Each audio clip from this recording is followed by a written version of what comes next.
Hey y'all, what is up everybody? What's up YouTube? Sparky Marky, and I'm back to do a movie review. And as you can see here, folks, this is a movie review for this year's The Running Man. That's right, folks, a dystopian action thriller of a film.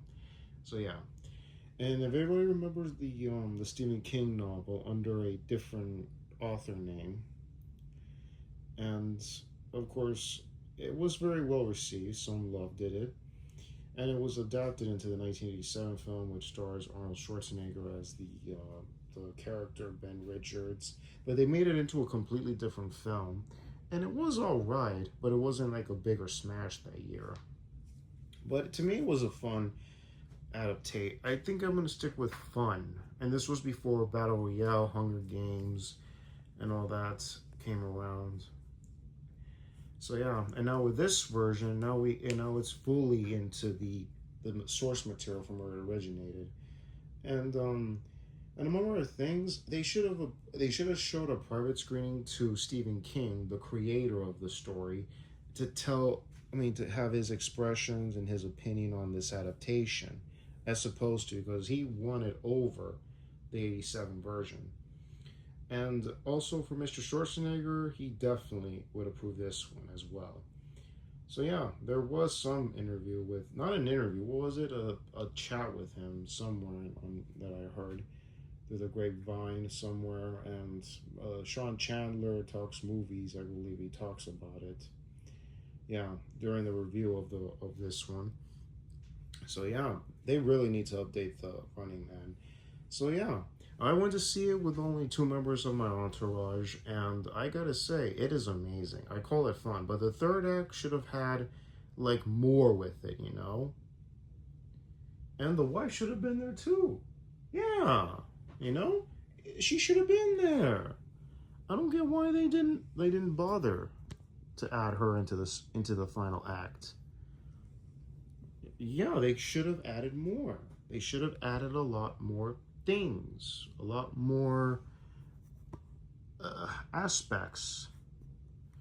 So yeah, and also in the trailers, if anybody hasn't seen the trailer for the movie, there was a scene where Richards it starts running and the tunnel explodes and starts flooding with water and climbs to a ladder to escape. That's not in the film, but it was in the trailer.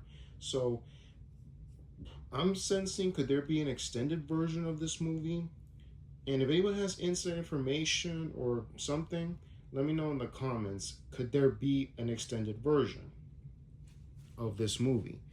Because I'm willing to know there was more. Is if there's going to be a director's cut released on physical media, or this is the only version that we know and love. This, of course, 133 minutes. But if there's an extended version, let me know. Or that's going to be the only version we're seeing. Well, whichever it is comes out. But maybe there is an extended version, or in this case, a director's cut. Let me know in the comments if anybody knows about this.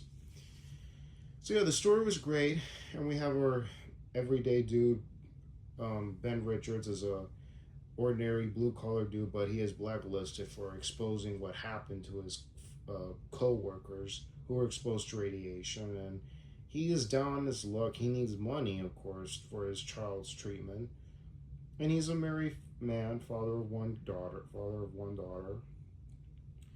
and he needs the money very badly, and tries to find other jobs. No luck until he hears about the Running Man, and lo and behold, and he accepted it, and then things go hectic and crazy, and oh, hullabaloos, obstacle courses of escaping, and the whole slew of things going down in the story. So yeah. So among other things, everything's going great. In my opinion, it's great.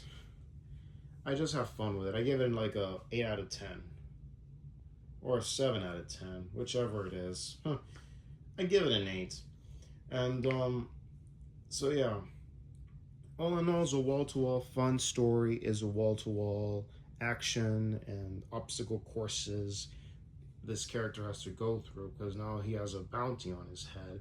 But then, unfortunately, the societies of problems of recording messages. Now the studio is altering words, putting words in his mouth that he did not say. Like, what?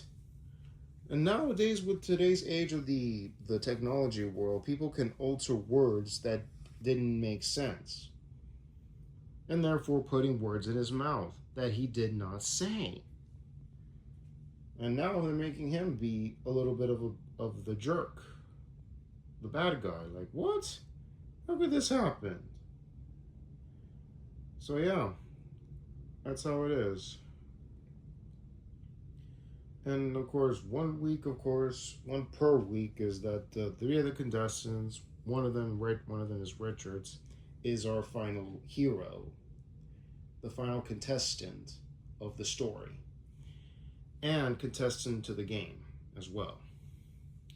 So yeah, and we have an underground society that are against the Running Man games because they're a bunch of manipulators. And we have another character in here played by Michael Cera. He plays a character named Elton Parkis, that's his name, who is a rebel against the Running Man.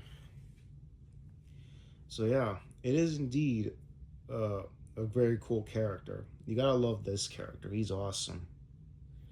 So yeah. And of course, right now it's got mixed reviews. And all in all, this is a fun hero, a fun story film game. That's what it is. And you got lovable characters. Some you'll love, some you'll hate. You're gonna love or hate, somewhere in that between. And Edgar Wright was involved in the writing process as well as the directing, another with his collaborator Michael Bacall, actor turned film writer. So yeah, in my own opinion, it is a great film. It's a fun, I'm not going to say great, I'm going to stick with the word, fun action thriller roller coaster ride of a movie. That's what I'm coining it as, classifying as a fun action adventure thriller roller coaster ride. This is what it is in this movie. And all in all, this is amazing. And of course, these characters have targets on their backs. We only have 3 contestants. But you can say the first contestant is an idiot. Really. That the best is, I mean, and these characters have to wear disguises to protect themselves in order to avoid being hunted. But the first one doesn't do disguises all too well. No, really, he doesn't. And ultimately gets eliminated within a week or a few days after entering or something. Huh. So yeah, goes to town, making sure nobody recognizes him. If he did, they start hollering and hunters will come running in and obliterating him. So the Ben Richards in this one, he wore the disguises great. He wore it awesome. And he had to be very extreme careful to be avoided being caught in the process. Then another contestant, a female, unfortunately, what happens with her?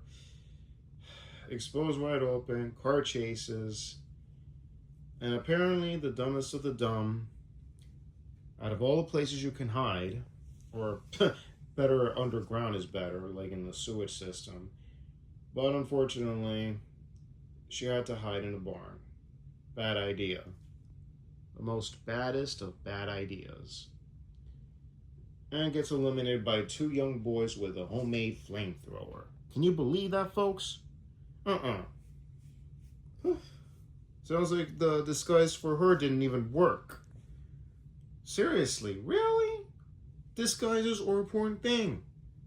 The other 2 contestants didn't do it, but the Ben Richards followed it very well. And fight the system. So yeah, like I said, I gave it a 7 or 8 out of 10, maybe 7.5 out of 10. And all in all, folks, it's a fun roller coaster action adventure thriller. That's what I'm going to stick with. So yeah,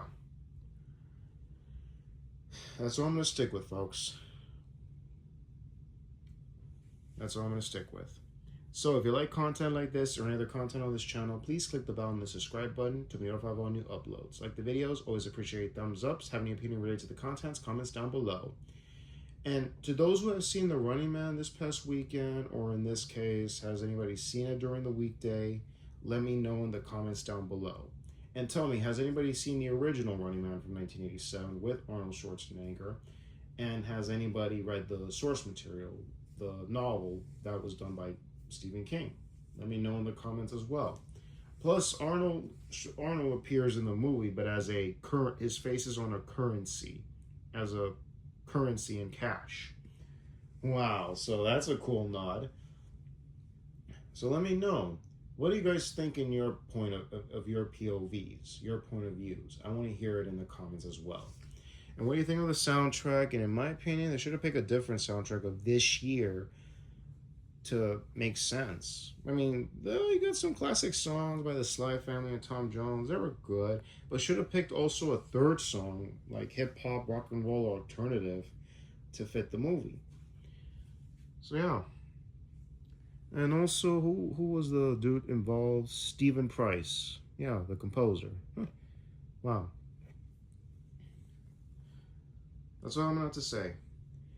Also, let's give a shout out to the Thing of Ours, to the visual media collectors, the watch collectors, toy collectors, autograph collectors, and all you collectors out there. Shouts to you all, kitties and dogs. And like I said, click the bell to be notified of any uploads, whether I'm posting on the YouTube post or a video that's about to be posted pretty soon for the time being. Keep an eye on that daily and weekly. Let's give a shout out to my subscribers. You know who you all are. Shouts to you all, kitties and dogs. So, y'all, this is Sparky Marky Mark signing off. Y'all take care. God bless you. Enjoy Thursday, y'all, and later.